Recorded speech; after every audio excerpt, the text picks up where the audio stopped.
right, it is noon. Welcome everyone to our sixth virtual Lunch and Learn for the Osher Lifelong Learning Institute at the University of Utah. We are delighted to have everyone joining us today. I would just like to take care of two Zoom housekeeping items. We will be taking questions for our speaker today in the Q&A chat. The chat is for everyone to converse amongst themselves, and I will be reading your questions to our speaker through the Q&A at the end of her presentation. So with that taken care of, I will introduce Sandy Clark, who is our wonderful Lunch and Learn volunteer coordinator who sets these up for you. Thank you, Sandy, and welcome. Thank you, Jill.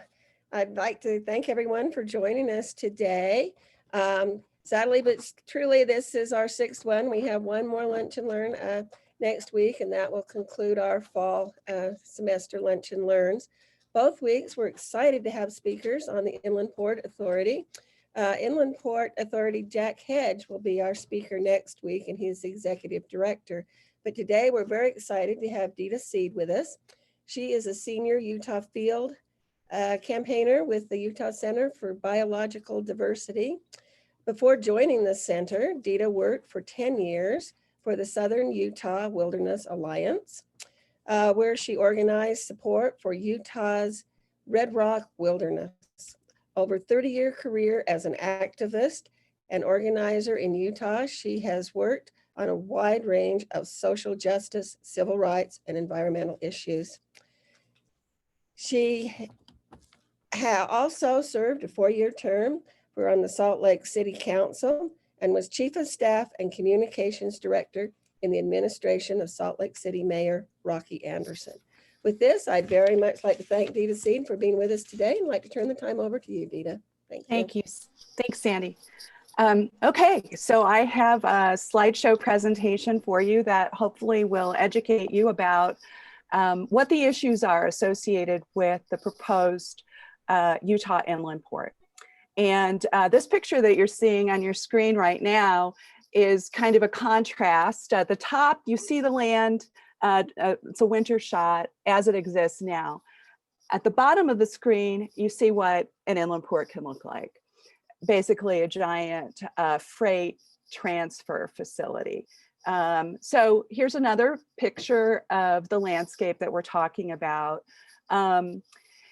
One of our concerns is that this, what's set to be developed is primarily currently undeveloped land, and it's really critical wildlife habitat.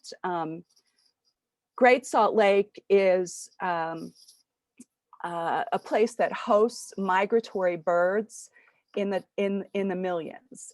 Over 10 million birds a year come through our area on the Western Global Flyway as they're making their migration.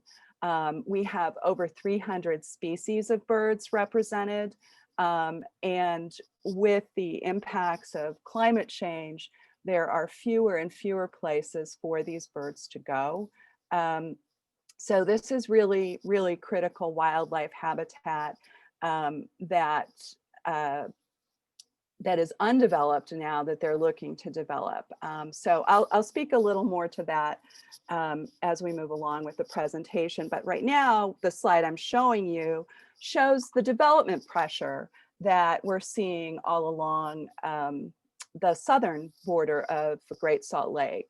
And of course, this development pressure is coming from the dramatic growth that we're experiencing in Utah, and developers are looking for open land to develop. And these areas, so that I have to be careful about moving my cursor so that I don't accidentally forward the slide before I want to, but these orange dots at the bottom of the screen show you areas that are now experiencing development pressure. They're actually terrible places to build, which is why they have not been developed yet. Like the area over here, this dot is the area that's slated for the Utah Inland Port. And, you know, the soil is extremely sandy. There's a high water table. It's extremely expensive to build in this area. There are thousands and thousands of millions of mosquitoes, you know, which makes it amazing wildlife habitat for birds, but not so great for humans. And so, you know, since the pioneers came to Utah and settled here, this land has been open just because it's swampy and previously, you know, was viewed as being an expensive, you know, unsuitable place to build. But now that all of the land, all of the other land has been gobbled up, developers are looking at this as, okay, you know, we want to build here. And I'll just say this, I'll say more about this later. They're asking us to subsidize it because it is an expensive place to build. The other dots that you see, so this main one is the Utah Inland Port, where it's proposed to go. Over here is another proposed port. This is in the Tooele Valley, and this one is being proposed by Josh Romney, Mitt Romney's son, and it also would impact wetlands, and it falls into the category potentially of a satellite port, and I'll explain what that is in a minute. And then over here, this dot is a proposed housing project on wetlands that would be about 1,000 new units. So anyway, that gives you an example of the development pressure along the southern undeveloped edges of a Great Salt Lake ecosystem. So let me move to the next slide. Oh, yeah, this is more of this. So here you can see the proposed Tooele satellite port, which they were looking at like 12,000 acres there. Oops, sorry, this is the problem that I was trying to avoid. And again, this area, the green, is where the proposed Utah Inland Port is slated to go.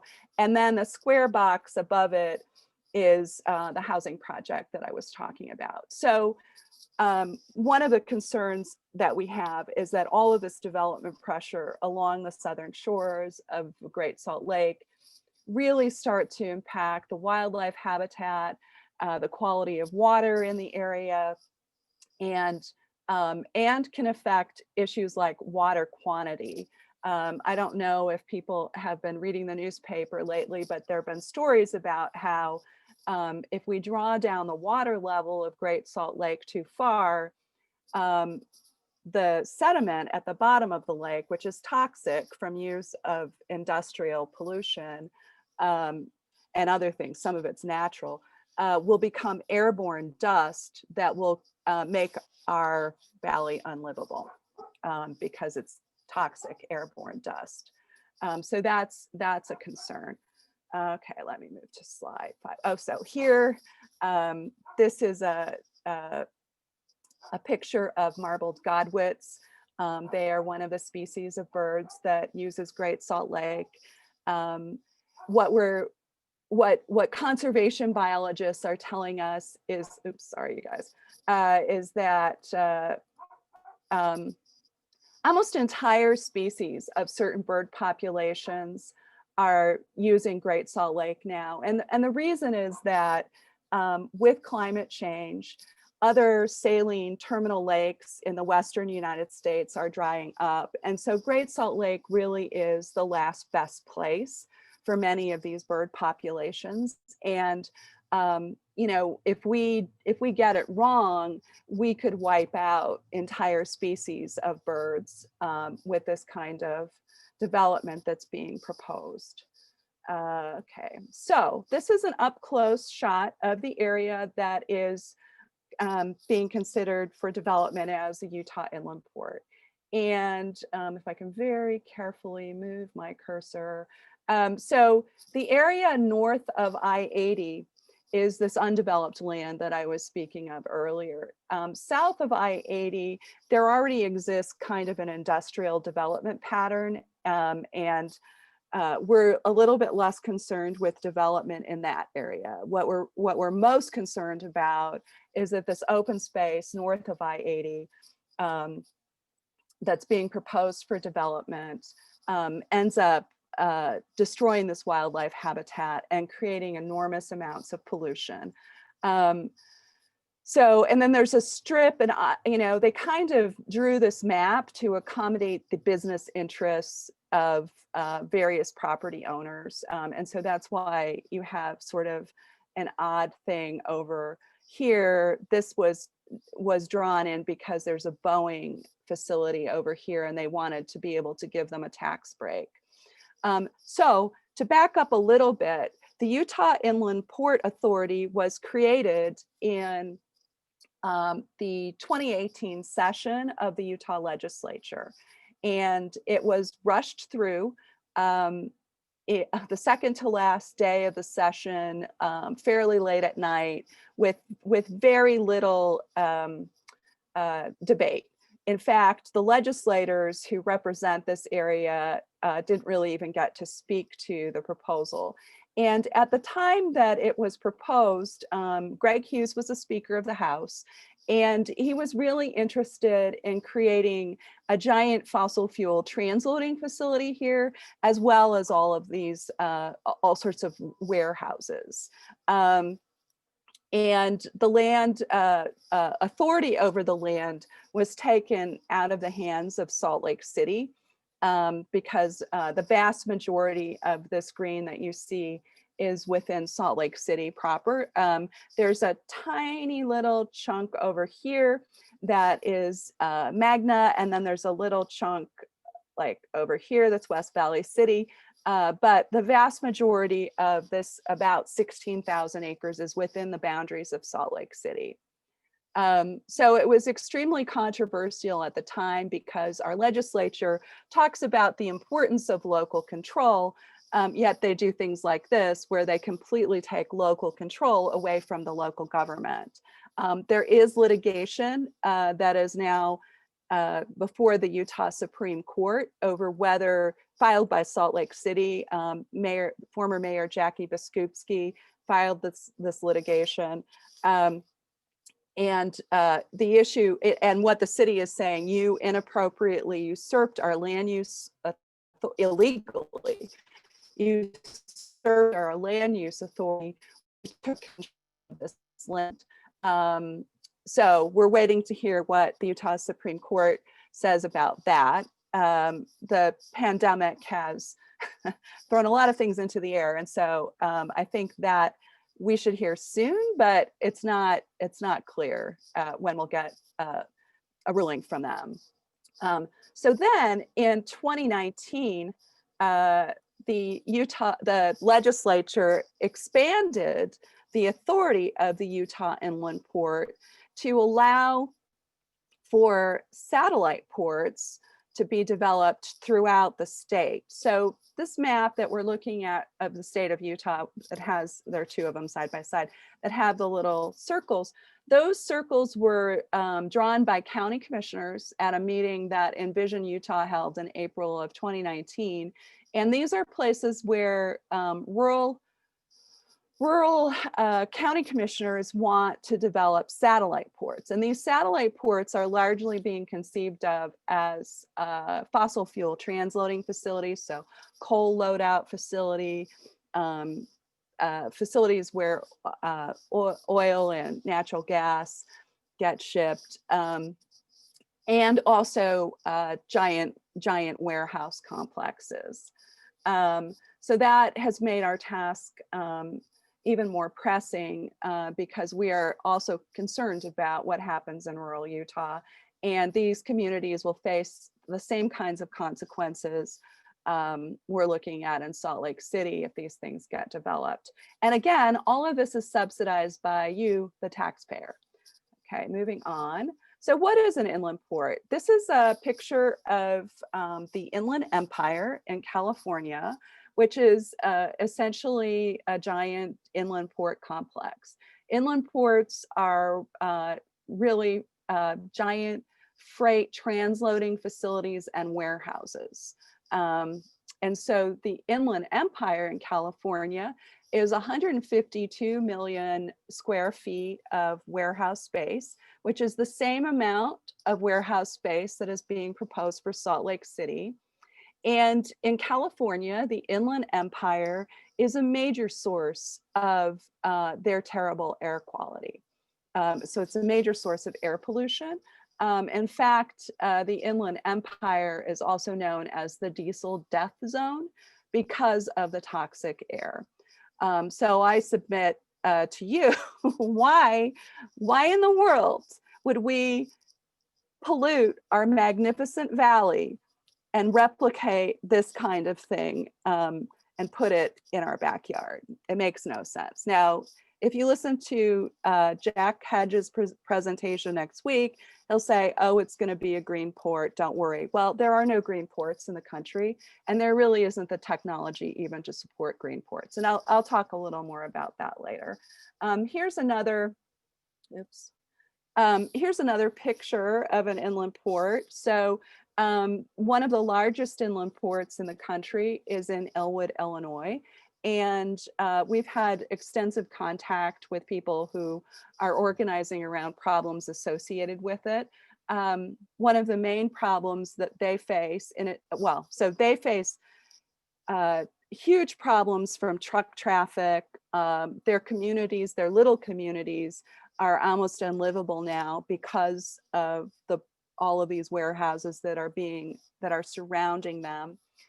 So they've got air pollution, they've got damage to the roadway, they've got dangerous truck traffic, and the jobs that are associated with these kinds of, with inland ports are really terrible jobs. They're warehouse jobs. On average, they pay $12.50 an hour without benefits. And in Elwood, Illinois, what's happening is that people are not given permanent jobs. They're moved from warehouse to warehouse. So it's really quite abusive for workers, to face those circumstances where they have no permanent place of employment.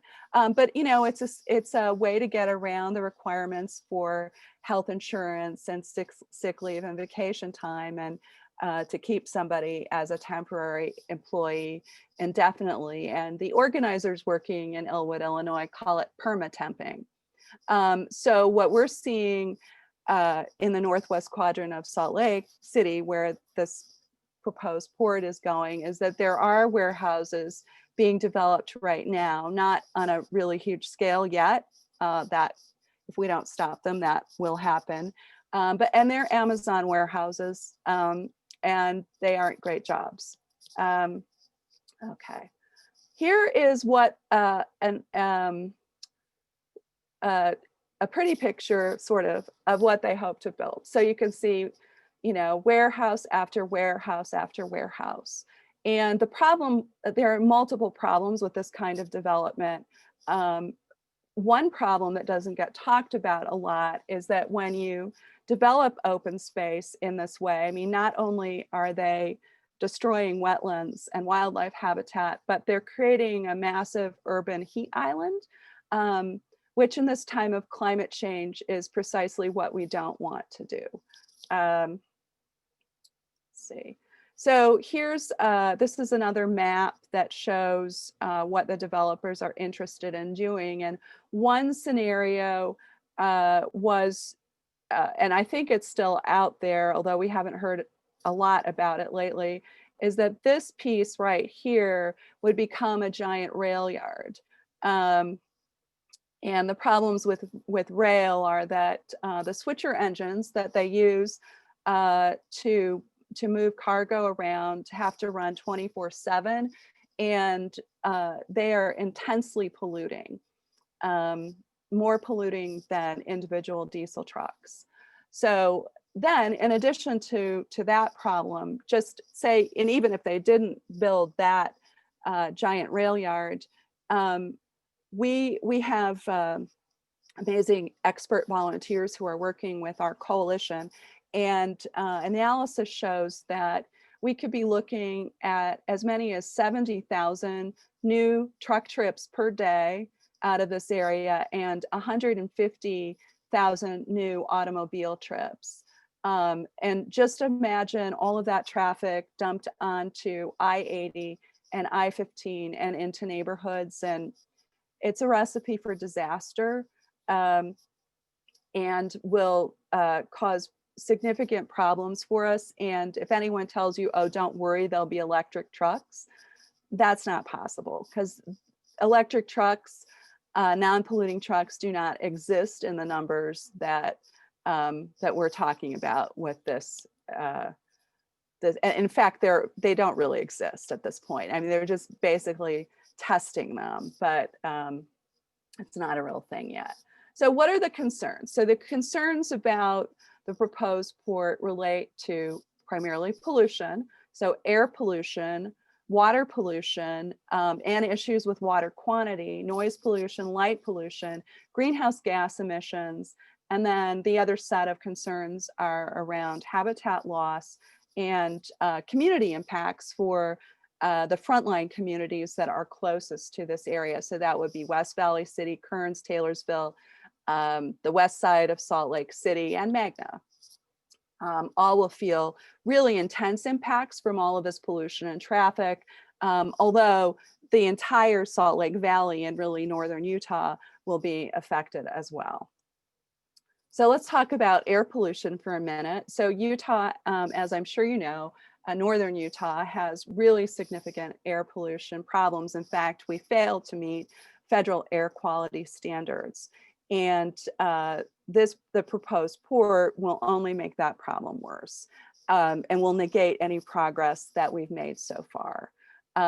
Again, you know, the developers who own the land out there, who stand to make a lot of money, are very dismissive of this. There's one fellow who is the head of a group called Colmena, and they're a major property owner in the area. And he, at a public meeting a couple years ago, addressed the air quality concerns in the following way. He said, I'm paraphrasing, but he said, you know, I understand their air quality concerns, and I have a child with asthma, but the economic development of this, the money to, I mean, he was basically saying the money to be made by him outweighs those concerns. So that's kind of what we're up against in terms of the people who are proponents of this, who stand to make big bucks off of destruction of our our quality of life. Okay, so then water pollution is also a problem. And this is a picture of a relatively new warehouse.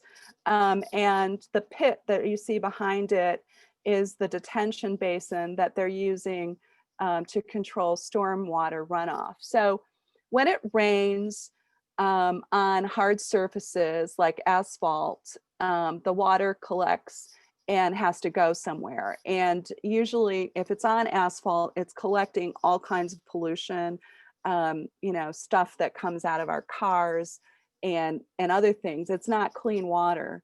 And the concern is that if it ends up in the Great Salt Lake wetlands without having some kind of cleaning process, natural or something that's engineered by humans, you know, it destroys the wetlands and kills the birds. So we're very concerned about what's happening right now, which is that developers, well, this debate is going on about aspects of port development.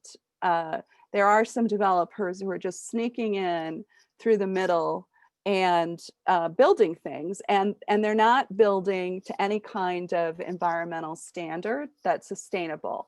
These are just the same old polluting warehouses that you see in Southern California. There's nothing new or green about any of this. And so if you hear people who are proponents of this project say, oh, they'll be green and sustainable, that's just not true. And that's not what we're seeing right now. With the few warehouses that have been developed so far. The other issue related to water is quantity.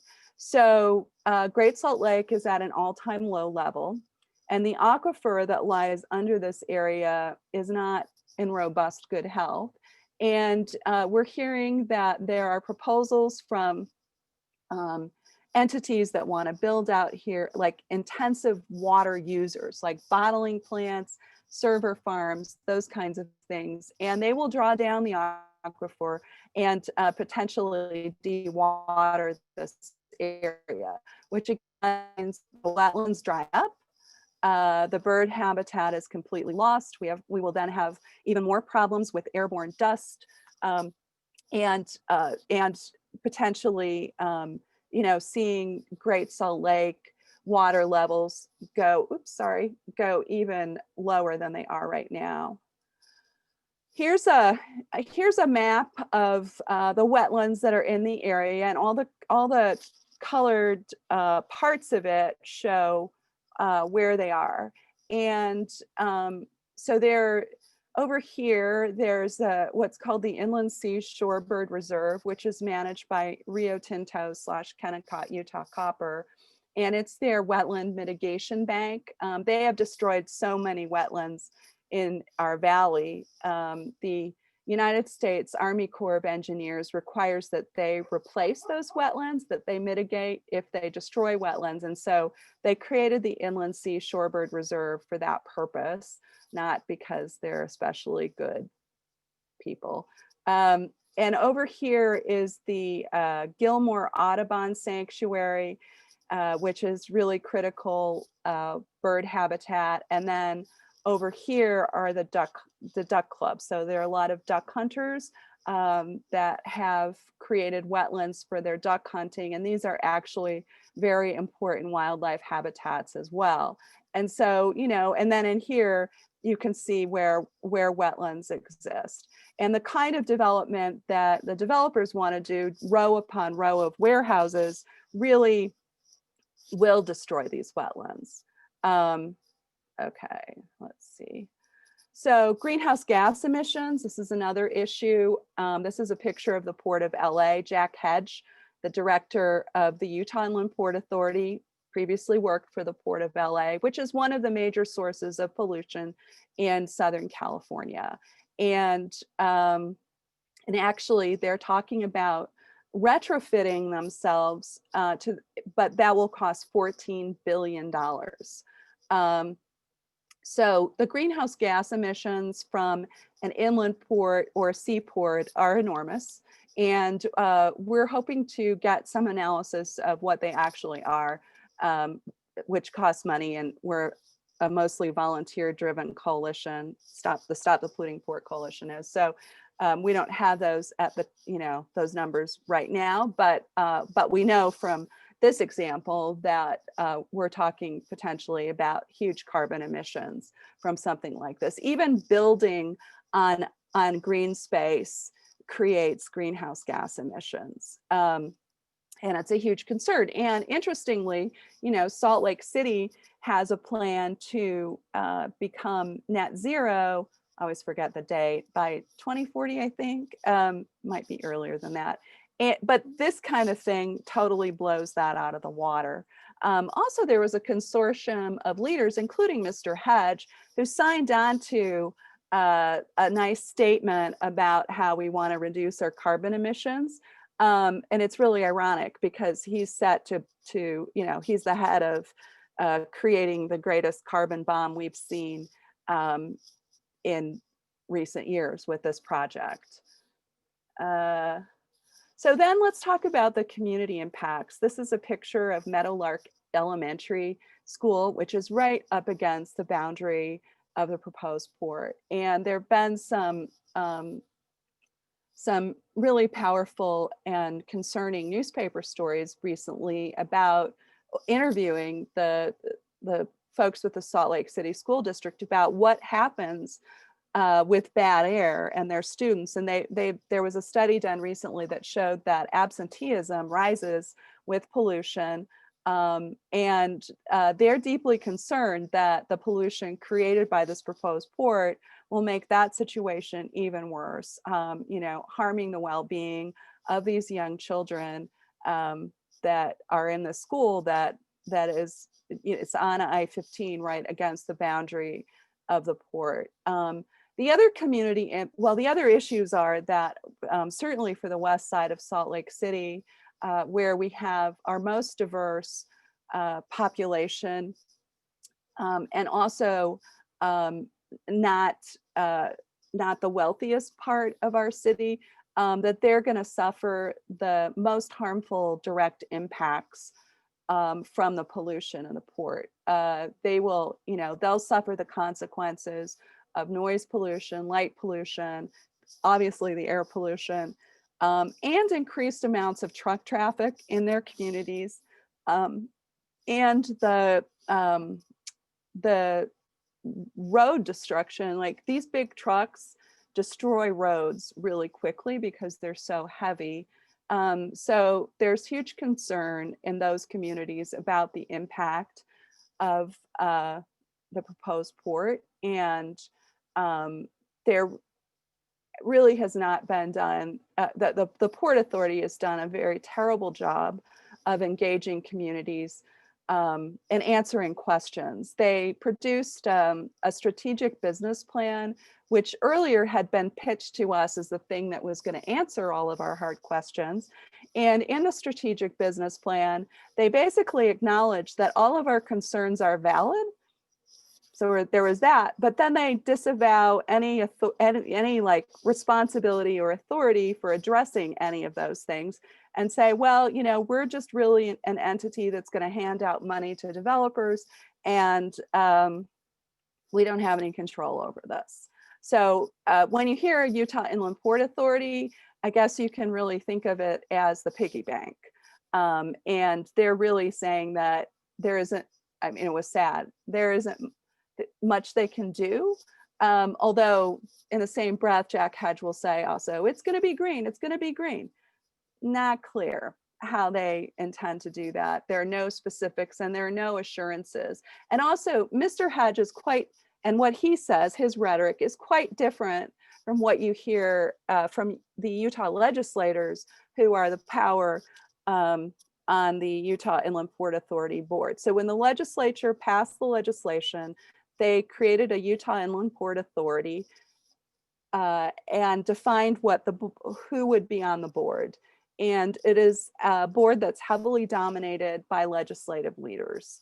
And in every effort to try and get into statute language assuring that these environmental concerns would be addressed, they refused to do it. So instead of using language like shall and must, they use language like may, might, with regard to environmental mitigation. Just the weakest language you can imagine. And that was because, Greg Hughes, when he was Speaker of the House, was quite upfront that he didn't care about environmental concerns. And that is why they took the land away from Salt Lake City's control. Yeah, here's some big rigs. I mean, these are the kind of trucks that the frontline communities will experience. And I don't know if any of you were following the issues around Legacy Parkway, but what happened there was, so Legacy Parkway is a roadway that is really adjacent to Great Salt Lake wetlands and disrupted wetlands, and it was highly controversial when it was built. But the community pushed back and got a 15-year ban on big rigs on Legacy Parkway. Well, that just expired and the legislature let it expire. And what they said was, oh, we need to have big rigs on Legacy Parkway now because we'll have all this truck traffic from the proposed port. So they're anticipating lots of truck traffic. In fact, they actually, for a while, had a legislator, Don Ibsen, who is a truck company owner. They appointed him to the Port Authority board. He had to withdraw because of this huge, he has a conflict of interest. But that's how they were thinking about it. They see no problem with lots of trucks. So then let's talk about the satellite ports for a minute. So the satellite ports are intended in many instances to be fossil fuel transloading facilities. I'm here to tell you that coal is a dying industry, and we as taxpayers should not be subsidizing anything to do with coal or really any fossil fuels, because that is what is contributing to the destruction of a livable planet. If you've watched the wildfires that are happening and the hurricanes that are happening and the heat records that we're breaking and the drought that we're experiencing, these are all things that are directly connected to climate change. It is a problem of our lifetime, and we all should be deeply concerned about it, especially if we have children and grandchildren, because they will suffer the real consequences of this. And my organization submits that we should not be subsidizing anything to do with fossil fuels. But these satellite ports are designed, as I said, are intended in some instances to be fossil fuel transloading facilities and subsidized by the Port Authority. So that is very concerning and problematic. And here's again where they're interested in building these things. So right here is what they'd like to see in Emery County. And there they're talking about taking 4,000 acres of land that's managed by the Bureau of Land Management. So that's land that you and I and all Americans own. And then state institutional trust land administration land, and then some private land and some land owned by Green River, and putting it all together and creating a giant loadout facility for fossil fuels. So that we're worried about that. And they're also tying in this Oakland coal port that they want to subsidize to this proposal for this location. So who benefits from this?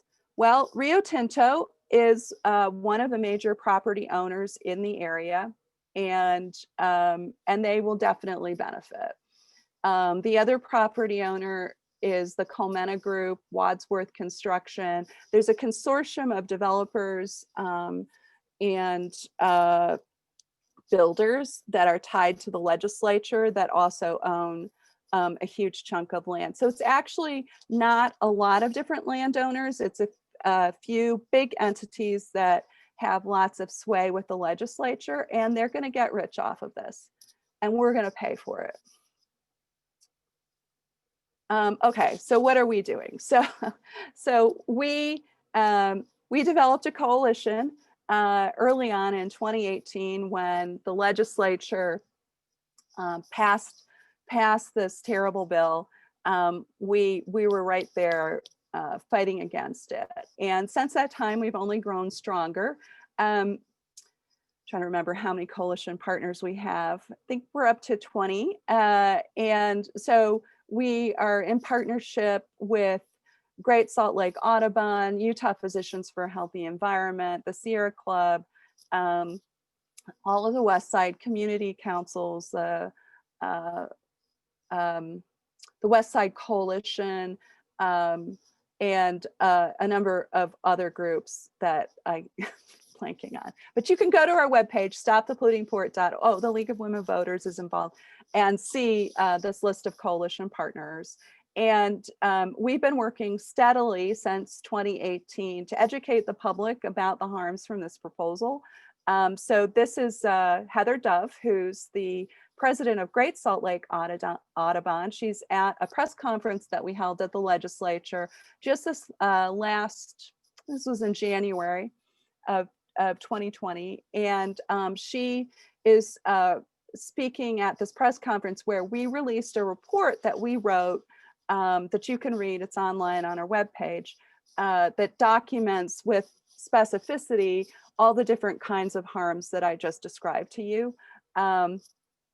And our goal was to educate legislators because we're deep in the weeds on this, and there's a lot to look at.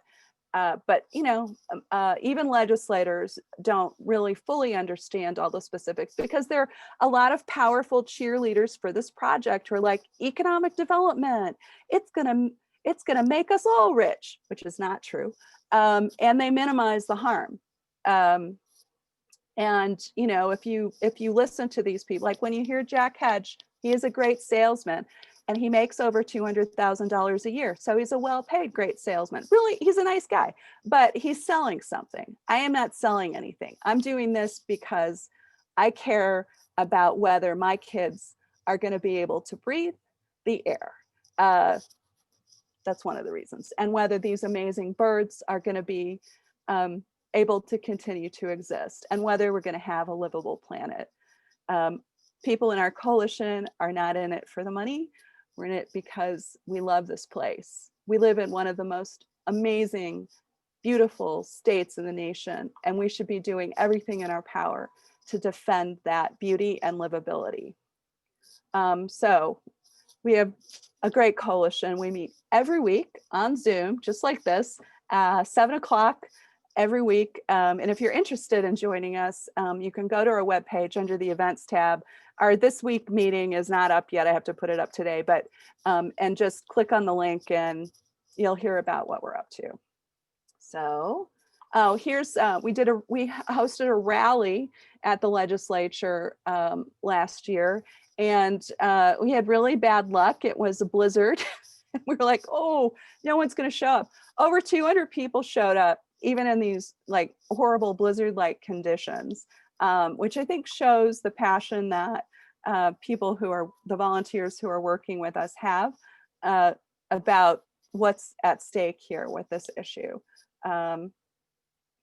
And our rally made the front page of the Deseret News and the Tribune. And this picture is, these are BYU students. It was just so fabulous to see people turn out in terrible weather conditions to show support for a livable community. So if you're interested in joining us, this is the little petition that we have that's on the front page of our webpage, stopthepollutingport.org. And this will get you on our email list if you fill this out. And let's see. Okay, so what are we doing now? Our current work. The pandemic can't stop us.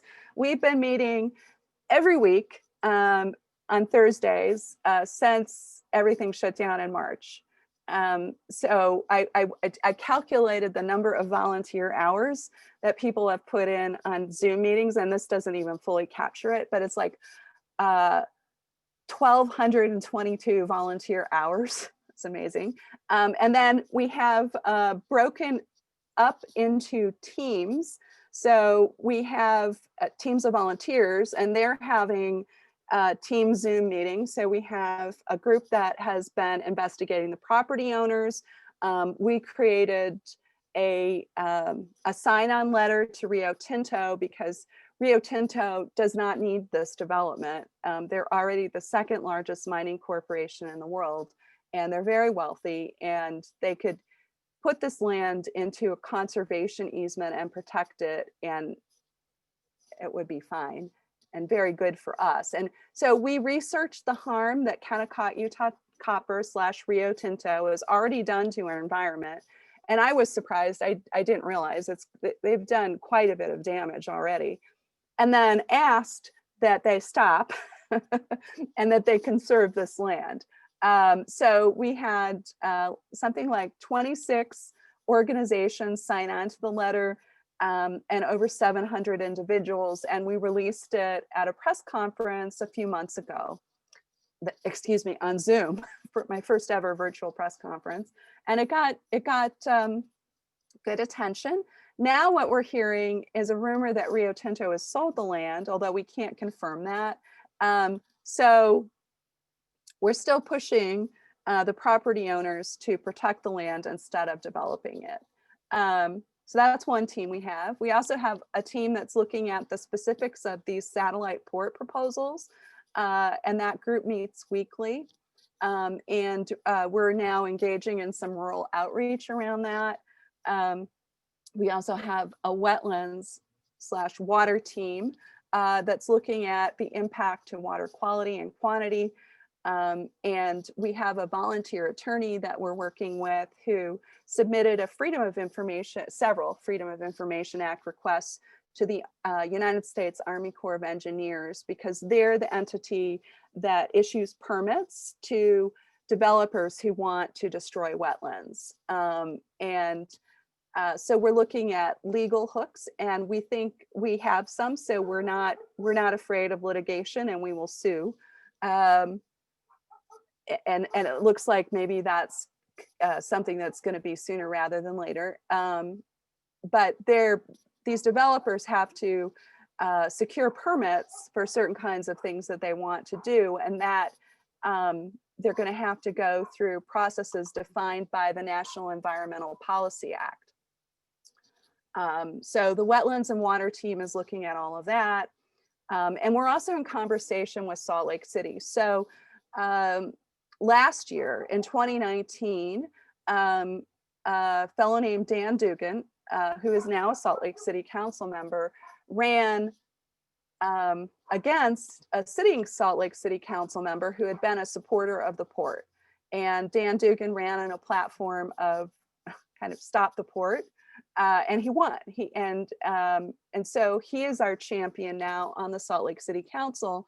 And what we're looking at now is trying to free up some funding to do a human health risk assessment, because the concerns that I've outlined for you in terms of, for example, the air quality problems haven't been fully investigated, and we really believe that they need to be before we put any tax money into this or support it publicly in any way.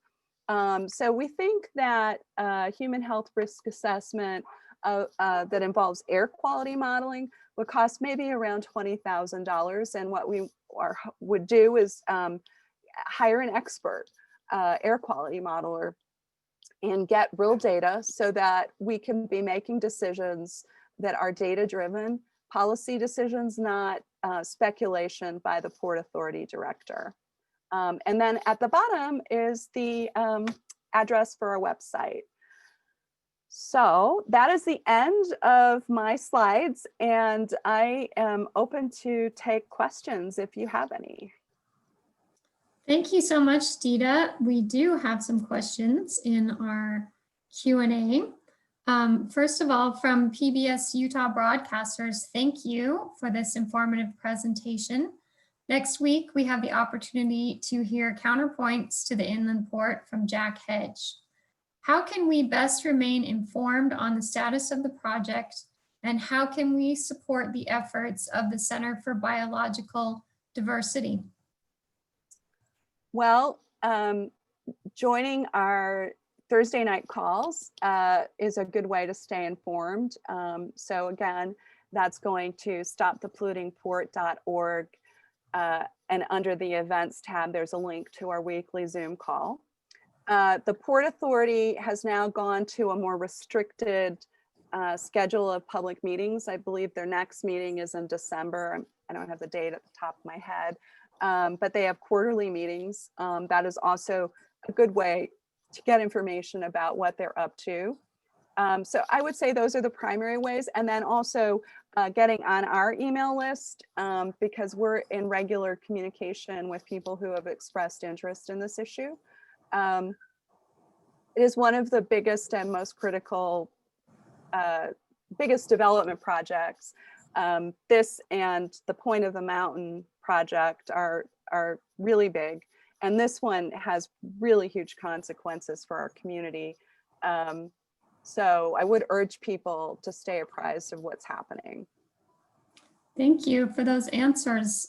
Going off of that, we have, how will the pollution from the port affect the new prison, or are the prisoners' rights even considered? Such a good question.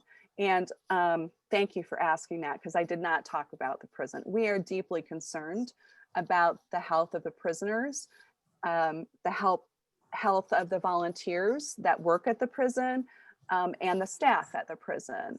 And they absolutely will suffer the health consequences of this more than anyone else. And it's not being discussed. So, there are so many issues here, and again, we're mostly a volunteer group. So we try and get to as much as we can, but that really needs to be discussed more fully. And actually, that is why we don't want that prison to be surrounded by these polluting warehouses or manufacturing. Okay, thank you. Another good question Question, how does current amendment to constitutionally protect fishing and hunting rights affect the Duck Club water rights within the port? You know, I don't know the answer to that. I'll have to research it. That's an I don't excellent know. question. It is a very See good question. how that's on our ballots. And then next we have, at this point, what are the options and probabilities that the inland port can be stopped or seriously restricted? So I've been an organizer and a community activist for a long time, over 30 years. And what I know works is consistent, persistent opposition. And as we've seen with some other major environmental or projects, development projects that negatively impact the environment, what really matters is us not giving up. And so that's one thing, we're not giving up. And litigation is also a way to stop this. Continuing our organizing work to educate people about what the harm is so that you can go and talk to your elected officials about it is critically important. As I said earlier, there are many legislators who don't fully understand what I just described to you because they're only hearing, or they're mostly hearing from Jack Hedge, who tells a pretty story. So I would urge people to reach out to your elected officials. And if you're not just legislators, but also local elected officials, certainly if you're in Salt Lake City, communicating with your city council member and with the mayor is really important. Salt Lake County has a big role to play in this. And so communicating with county council members and the county mayor is important. Let your elected officials know what your concerns are. That is so key and will be so key because they could roll this back. They conceivably could say, no, you know what? This is the wrong direction for us. And we are not going to subsidize this. And that would make a big difference.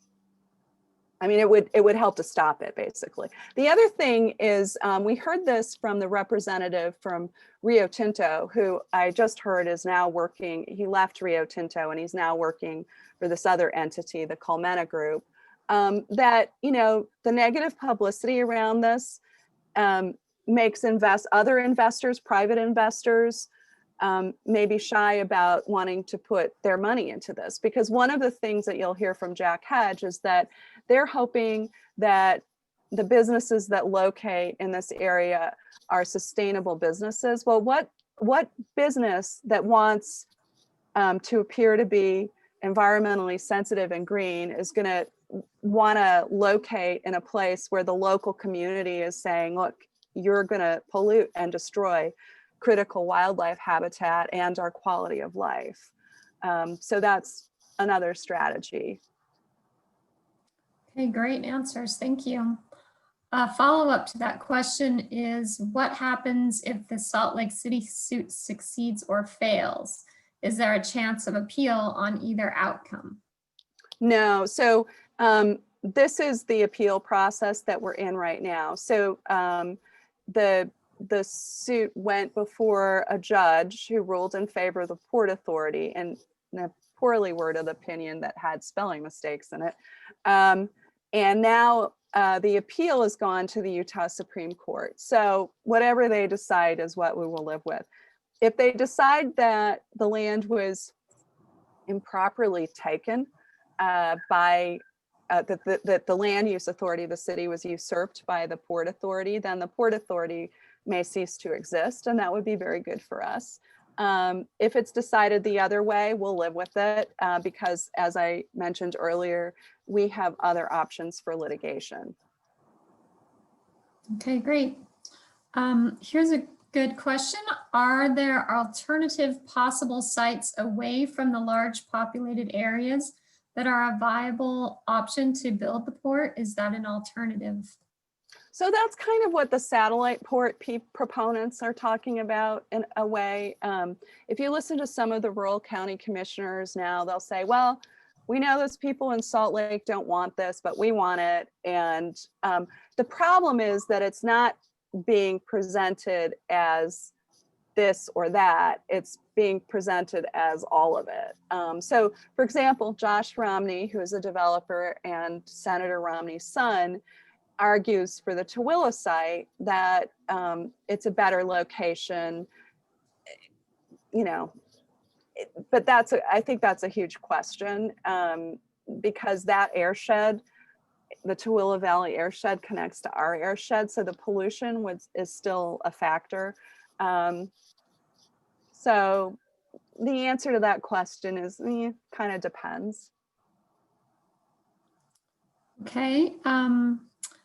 Here's another question related to the ballot. Is it possible to put this port on the general ballot so that Utah residents can weigh in on their preference for or against the port? So we've talked about that. That is a heavy lift. We still haven't fully researched how that would work, but people have suggested that, and that could be a good idea.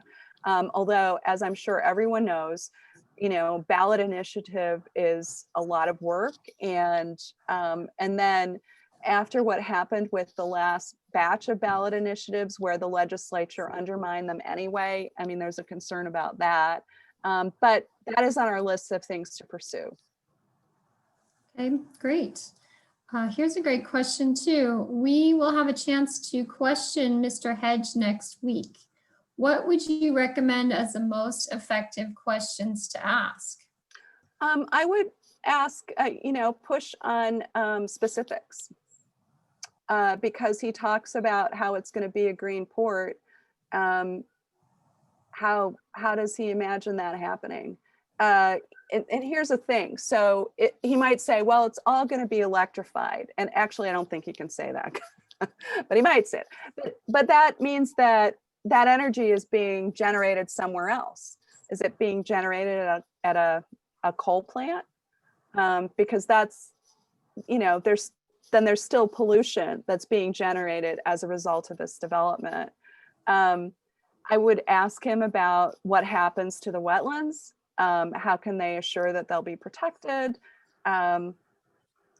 We've gotten a lot of vague promises and not a lot of specificity. Now, he will say that they've entered into a deal with Rocky Mountain Power and Dominion Energy, and they're looking at various things. But there's a term that we use in the environmental world called greenwashing, which is where you cloak something that's very polluting and destructive with a few little bells and whistles that look environmentally sustainable, and we feel that that's what's happening with this project, because also Mr. Hedge is not the boss. The bosses are his board, and on his board is a fellow named Francis Gibson, who is the majority leader of the House. And I've had several conversations with Representative Gibson about this issue, and he refuses to assure us that there will be requirements that developers do things in a sustainable way in order to get money from the Port Authority. And that's where, they've couched the language in terms of, well, we may or we might, but they refuse to give assurances because they don't want to do it, Well, I think we have time for one last question. We actually have Representative Elizabeth Waite here with us. She says, have you developed a list of specific time-framed measurable goals from your preservation perspective for the Port Authority and or the state legislature, goals that would define and delineate necessary conditions for a green port?